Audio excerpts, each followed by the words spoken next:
مولانا فضل الرحمان نے بھی فوری انتخابات کا مطالبہ کر دیا۔ انہوں نے کہا کہ مصلحت کی بھی حد ہوتی ہے، اقتدار کو غیر ضروری لمبا کرنا JUIF کا موقف نہیں۔ قوم کو اس کی امانت واپس کرنا ذمہ داری ہے۔ انتخابی نظام میں کوئی خامی ہے تو وقتی طور پر اصلاحات کی جائیں۔ وہ اسلام آباد میں کارکنوں سے خطاب کر رہے تھے۔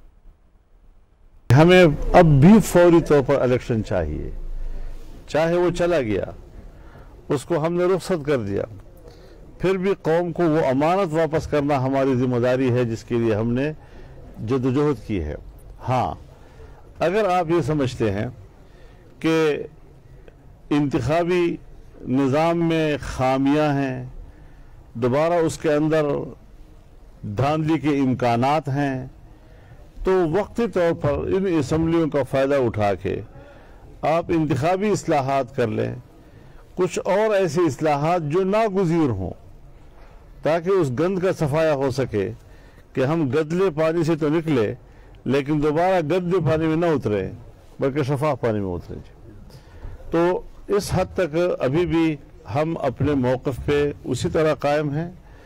مصلحت کی بھی حد ہوتی ہے، اقتدار اور پھر اس کو لمبا کرنا اور غیر ضروری طور پر لمبا کرنا، یہ شاید جمعیت علماء اسلام کا موقف نہ ہو۔